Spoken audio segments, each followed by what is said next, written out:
اور بڑی پیاری مثال دے دوں سنت کی، جس کو ہم نے بگاڑ پیدا کر دیا ہے، یہ ہمارا حال، اس بتانے کے لیے کوئی تیار ہی نہیں، محراب و منبر سے یہ بات اٹھتی ہی نہیں ہے۔ آپ مجھے یہ بتاؤ، جو اسلام کا سلام ہے، اس کا ہم نے کیا حلیہ بگاڑ رکھا ہے؟ یہ میں تو دو چار مثالیں دے رہا ہوں، اگر یہ میں مثالیں دینے لگ رہا ہوں تو ساری رات ہی گزر جائے، جو ہمارا حال ہے۔ میں ایک اور مثال دے دیتا ہوں، یہ اسلام کا سلام ہے، یہ کتنا پیارا محبت والا سلام ہے نا؟ اس کے معنی آتے ہیں آپ کو؟ السلام علیکم ورحمۃ اللہ وبرکاتہ، تم پر اللہ کی سلامتی ہو، رحمتیں ہوں، برکتیں ہوں، یہی ہے نا؟ اور اس کے جواب میں بندہ کیا کہتا ہے؟ وعلیکم السلام ورحمۃ اللہ وبرکاتہ، تم پر بھی اللہ کی سلامتی ہو اور برکتیں اور رحمتیں۔ کتنا پیارا! سلام کرنا سنت ہے، سلام کا جواب دینا واجب ہے، نہ دیا تو گناہ گار ہے، ایسے ہی ہے نا؟ بلکہ ایک حدیث مبارکہ میں ہے جس کا مفہوم بیان کر دیتا ہوں کہ پیارے مصطفیٰ صلی اللہ علیہ وسلم نے فرمایا، اس وقت تک تم جنت میں داخل نہیں ہو سکو گے جب تک مومن نہیں بنو گے۔ فرمایا اس وقت تک تم مومن نہیں بن سکتے جب تک آپس میں محبت پیدا نہیں کرو گے۔ تو پتہ چلا مومن بننے کے لیے آپس میں محبت کی ضرورت ہے، پیار کی ضرورت ہے، محبت و پیار کی ضرورت ہے۔ اس وقت تک تم مومن بن نہیں سکتے جب تک آپس میں محبت نہ کرو۔ تو فرمایا آؤ میں آپ کو ایک ایسی تدبیر بتاؤں جس سے آپس میں محبتیں پیدا ہو جائیں۔ فرمایا سلام کی کثرت کیا کرو، ایک دوسرے کو سلام دیا کرو، سلام سے محبتیں بڑھتی ہیں، سلام سے محبتیں۔ ہم نے کیا کر دیا؟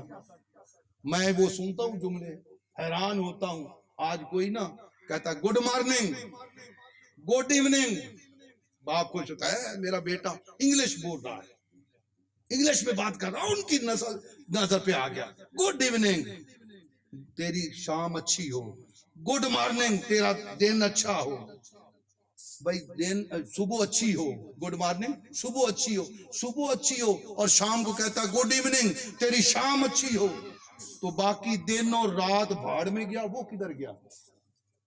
اسلام کا تو سلام اتنا پیارا ہے کہ کتنا پیارا سکھایا کہ تم پر سلامتی ہو، صبح کے وقت بھی، دن کے وقت بھی، شام کے وقت بھی، رات کے وقت بھی، تیری اولاد کی سلامتی ہو، تیرے رزق کی سلامتی ہو، تیری عمر کی سلامتی۔ کتنی بڑی دعا ہے جس کو آج ہم نے چھوڑ دیا۔ بلکہ آج تو میں حیران ہوں نا، وہ ہندوؤں کی طرح نمستے نمستے کرتے ہیں، میں تیرے آگے جھکتا ہوں، ان کے کو اپنا لیا نمستے۔ بلکہ کچھ تو لفظ ایسے بھی مجھے سننے میں آئے نا، مجھے شاگرد بتاتے ہیں کہ ایسے بھی کہتے ہیں جی ہائے ہائے، سلام کی جگہ ہائے ہائے، ایسا ہے نا، ہائے ہائے۔ یہ ہماری حالت ہو، ہم مسلمان ہیں، یہ ہماری حالت ہے، یہ ہم نے حالت بنا رکھی ہے۔ لوگوں اسلام کے سلام کا ہم نے حلیہ بگاڑ کر رکھ دیا، سنت کا حلیہ بگاڑ کر رکھ دیا، جس میں آپس میں محبتیں پیدا ہوتی ہیں۔ اس سے آگے کچھ آگے اگلا سٹیپ جائے نا، مصافحہ بھی کرتے ہیں، گلے بھی ملتے ہیں، کہتے ہیں کہ حال ہے، ٹھیک ہے، بالکل ٹھیک ہے، کہ حال، سلام دینا گوارا نہیں کرتے۔ پہلے سلام کرو، پھر حال وغیرہ پوچھو، پھر مصافحے بھی کرو، گلے بھی لگو، بے شک سارا کچھ کرو، پہلے سلام تو کرو۔ ہم نے تو یہ حال بنا دیا، ہم نے تو سنت کا بھی مذاق بنا لیا۔ بس اسی طرح اسلام میں داڑھی ہے، داڑھی کا بھی مذاق بنا لیا۔ نوجوان دیکھو گے ایسی کٹنگ کریں گے، کوئی ادھر سے کینچی پھری ہوگی، کوئی ادھر سے پھری ہوگی، داڑھی کا بھی ڈیزائن بناؤ، مذاق بنا لیا ہم نے۔ ہماری حالت یہ ہو گئی۔ تو الغرض ایسی کئی درد بھری باتیں ہیں، کرنے پر دل خون کے آنسو روتا ہے۔ دوستو اپنے آپ کو بدلو، اپنے گھر میں اس چیز کو پیدا کرو، اپنی اولاد کو آگ سے بچاؤ۔ دیکھیے نا، ہمارے خدا نہ خواستہ اللہ نہ کرے گھر میں آگ لگ جائے، تو آپ اولاد کو بچانے کی کوشش کرو گے کہ نہیں کرو گے؟ بولیے۔ بلکہ کمرے سے گھسیٹ کر اسے باہر نکالو گے، بچ جائے۔ دنیا کی آگ سے ہم بچا رہے ہیں اور دوزخ کی آگ میں دھکیل رہے ہیں، اس سے بچانے کی ضرورت نہیں۔ اپنی اولاد کو دوزخ کی آگ سے بچاؤ، انہیں دین کی تعلیم دو، انہیں قرآن سکھاؤ، انہیں دین کا علم سکھاؤ، انہیں کو ہنر سکھاؤ، تو پھر دین کی تبلیغ جو ہے، دین کا کام فی سبیل اللہ کرے، تو یہ ہے برکات یہ ہے دین، یہ ہے اسلام جس کو آج ہم نے چھوڑ دیا لوگوں. آؤ اللہ فرماتا ہے اے ایمان والو پورے کے پورے اسلام میں داخل ہو جاؤ.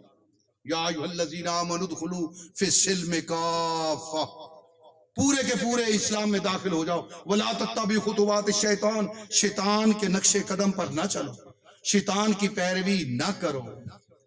انہ لکم عدو مبین، بے شک وہ تمہارا کھلا دشمن ہے. اللہ رب العزت ہمیں شیطان سے بچنے کی توفیق عطا فرمائے، دین مصطفی صلی اللہ علیہ وسلم پر چلنے کی توفیق عطا فرمائے. ہم اپنے گھروں میں مصطفی معاشرے کا قیام عمل میں لانے کی کوشش کریں، اور پھر ملک کے لیے اور اللہ کی بارگاہ میں دعا کرتے ہیں کہ اللہ رب العزت ہمارے گھروں میں، ملک میں مصطفی معاشرے کے قیام میں ہماری مدد فرمائے، ہماری مدد فرمائے، ہمیں قرآن و سنت کے صحیح رستے پر چلنے کی توفیق عطا فرمائے. وما علینا الا البلاغ.